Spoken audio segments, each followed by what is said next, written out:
ఏపీలో petrol diesel సంక్షోభానికి సంబంధించి కేంద్ర పెట్రోలియం శాఖ కార్యదర్శి నీరజ్ మిట్టల్ను కలిశారు MP Avinash Reddy. Petrol diesel కొరత దేశంలో ఎక్కడా కొరత లేదంటూ కూడా కేంద్ర ప్రభుత్వం చెబుతోందని, మరి ఏపీలో ఎందుకు కొరత ఏర్పడిందంటూ కూడా ఆయన ప్రశ్నించారు. డిమాండ్కు సప్లైకి మధ్య తీవ్ర అంతరం ఏర్పడిందంటూ కూడా ఆయన తెలియజేశారు. పెద్ద సంఖ్యలో పెట్రోల్ బంకులో నో స్టాక్ బోర్డులు పెట్టాయంటూ కూడా తెలియజేశారు. 70% పెట్రోల్ బంకుల కొరత వల్ల పనిచేయడం లేదని, పెట్రోల్ ₹200 మించి బైక్లకు పోయడం లేదంటూ ఆరోపించారు అవినాష్ రెడ్డి.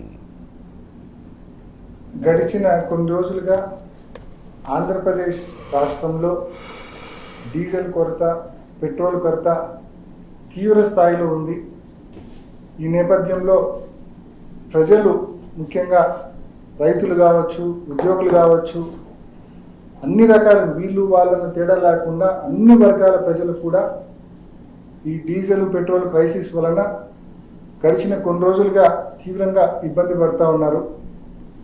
మరి మా నాయకుడు జగన్మోహన్ రెడ్డి గారి ఆదేశానుసారం ఇవాళ ఢిల్లీలో కేంద్ర ప్రభుత్వానికి సంబంధించిన petroleum and natural gas secretary Neeraj Mittal గారిని కలవడం జరిగింది. కలిసి ఆంధ్రప్రదేశ్ రాష్ట్రంలో ఎందుకు డిమాండ్కు సప్లైకి మధ్య ఇంత గ్యాప్ ఎందుకుంది, ఎందుకు మా ఒక్క రాష్ట్రంలోనే పెట్రోల్ క్రైసిస్, డీజిల్ క్రైసిస్ ఇంత తీవ్రంగా ఉంది అని చెప్పి ఆయనను అడగడం జరిగింది. ఆయన విస్తుపోయే సమాధానాలు, ఆశ్చర్యపోయే సమాధానాలు చెప్పినాడు. చెప్పడమే కాకుండా ఆ సమాధానాల తాలూకు ప్రూఫ్స్ కూడా ఆయన ఆఫీస్లో నుంచి ప్రూఫ్స్ కూడా ఇవ్వడం జరిగింది. కమర్షియల్ డీజిల్, బల్క్ డీజిల్ ఏదైతే ఉందో ఆ బల్క్ డీజిల్ను సాధారణ ప్రజలు పట్టుకునే పెట్రోల్ బంకుల్లో, అంటే రీటైల్ అవుట్లెట్లలో అమ్మండి అని చెప్పి ఒక సర్క్యులర్ ఇష్యూ చేసినాడు.